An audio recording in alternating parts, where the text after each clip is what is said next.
I heard this quote recently. Consistency is not a guarantee for success, but the lack of consistency is a guarantee for failure. I don't know who said it, but it makes a lot of sense. People seem to have this problem with consistency. They think it's overrated. Oh, I was so consistent, but it didn't work out. Well, yes, being consistent doesn't guarantee success, but not being consistent, just as the quote said, that is a guarantee for failure. We act like consistency should always come with a reward. Like, if we do something consistently for a few days, we should see major results. And when we don't, we quit. Because deep down, we were not consistent for the sake of it. We were being consistent for the reward. But what if we change that mindset? What if we stop treating consistency like a contract and start treating it like a habit? We're at para 17. Maybe consistency isn't overrated. Stay with me. This is sometimes curious, often confused. I'm Richard Okonwo. If you have ever felt a little out of place, you're in the right spot. Here, we explore the questions most people overlook without pretending to have all the answers. The awkward, the oddly relatable, the ones that make you wonder, am I the only one thinking about this? If you are curious enough to keep asking, you are exactly where you need to be. I've been wanting to talk about consistency for a while now, but I've been held back by my own thoughts. Everyone has talked about it, which is true, but not a good enough reason why I shouldn't share my own point of view. It helps to see things from other people's perspective. You never know which one will finally resonate with you. For one thing, consistency is one of those things that everyone needs a little of. Those who are learning, they need it to get better, and those who teach, they need it because it offers a sense of familiarity for learners, which goes on to make learning easy and a little controlled. And this in turn lessens the load for the teacher. So, you know how people say, just do it every day. A little bit every day adds up.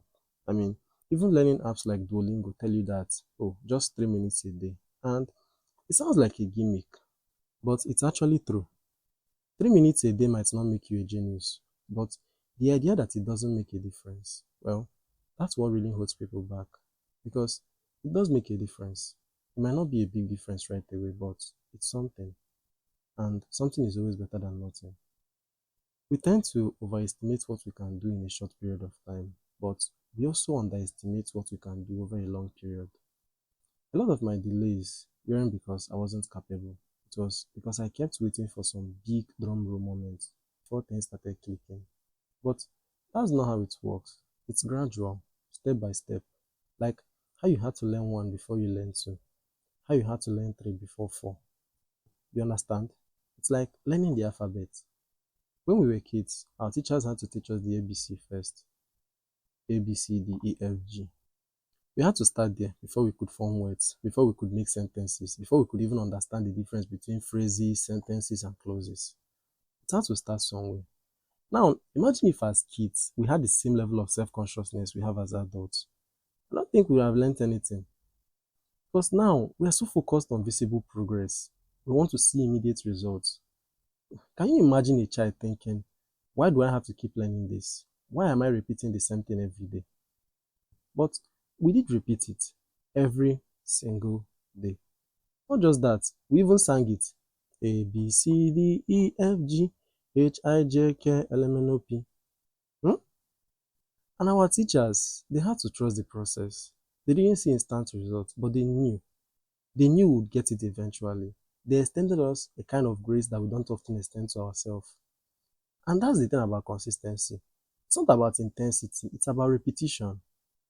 You don't have to give 110% every day. You just have to keep showing up. It's like stacking chairs. You don't just throw everything together and expect it to hold. It's one step at a time. I mean, take New Year resolutions, for example. Those big sweeping resolutions in December, they feel amazing in the moment. That rush of, oh my God, next year is going to be different. Next year, I'm not going to tolerate certain things. I'm going to be a whole new person. New year, new me, different friends, different habit. Ah, ah. Who are we kidding? Who are we deceiving? By January, you're already procrastinating. The goal feels too big, too overwhelming. You don't even know where to start. And even if you don't know where to start, the weight of it hits you all at once. It's too much. And you were the one that set yourself up. I was the one that set myself up. So why not make it easier? I learned about the idea of monthly resolutions this year. I don't think I mentioned it in my January episode about New Year resolutions, but I'll still recommend checking out that one. The way monthly resolutions work is simple. Instead of setting up everything for a whole year, just pick one or two things and focus on them for January.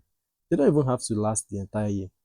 And if you want to make something long term, just start small. Do you want to work out? Make it this month's focus, then next month, and the next. 1 month, one commitment. No pressure to keep stacking. Because when you set a goal for the whole year, you start making excuses. Oh, I have 12 months, I can still start anytime I want. That's how I ended up procrastinating on this podcast. I kept saying I will start soon, until eventually I started in November. If I had made it my January or February resolution last year, I probably would have taken it more seriously. It would have felt smaller. So yes, you need to start before you can stay consistent. If it's overwhelming, do what? Divide it. Instead of making 12 resolutions, instead of making 50 resolutions. It's not that I think anybody does that. But if you do, break them down. That's how learning works. That's how we've been learning things since forever. So why make an exception when it comes to resolution? Do yourself a favor and make it easier. At this point, most of the emails I read are from corporations, my bank, random newsletters, those websites I only signed up for because I had to. You know the ones I'm talking about. Which brings me to today's unofficial sponsor, our own email. I want to hear from you. What topics do you wish I explored? What's something you have been overthinking, hoping someone else was thinking about too? Maybe I am. Maybe it's already on my mind. What's something you need me to point to? Just so you know you're not as crazy as you think you are. Don't worry, you're still crazy, just not that crazy. Send me an email, dearscoc@gmail.com. I'd love to hear from you. That is dearscoc@gmail.com. Thanks for the support.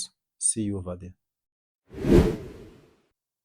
I know this episode isn't about resolutions. I'm only going this far with it.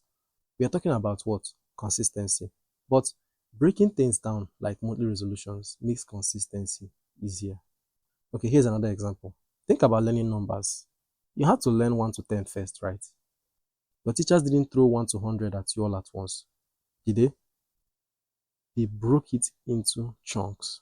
And once you got familiar with 1 to 10, moving to 11 wasn't so difficult. 11 wasn't some strange new thing. It was just 1 and 1 standing side by side. Then came 12, then 1 to 20. And before you knew it, 20 didn't feel as difficult as 1 to 10 once did. It gets easier. The more you repeat, the more you show up. And you don't even have to start from the hardest ones. Start with the easiest 10. Nobody is grading you. And yes, of course, sometimes you forget. That's part of it. But forgetting doesn't mean it was a waste. Forgetting doesn't mean it was a waste. Even experts have to go back and check things. I read something, I think it was 5 years ago. I don't know why I'm always trying to come up with the exact time that I learned something, but this particular one, I think it was 5 years ago. It was either on Quora or Reddit. It was from a Python programmer with years of experience. And he said he still has to Google stuff he should probably know by now. And that gave me so much relief because if you still forget things, why am I stressing about it? And the funny thing is, when you go back to something, it's easier the second time around. Even if you don't remember it perfectly, your brain recognizes it. And that recognition, it makes all the difference in the world. And that's where delusional hope comes in. I don't know if you've ever heard of it, but delusional hope is a mindset where you maintain hope and optimism even when faced with challenges or uncertain situations, despite the lack of visible progress or tangible evidence of success. How many times have you looked at where you are and felt stuck just because you can't see the change happening? But change doesn't always announce itself, does it? Growth doesn't always show up in a way we can measure day by day. Same with my podcast. I know I've become better at articulation and presenting. If I compare episode 1 with episode 2, or even episode 7 with episode 8, the difference wouldn't be obvious. But episode 1 versus episode 15, that's when you see it.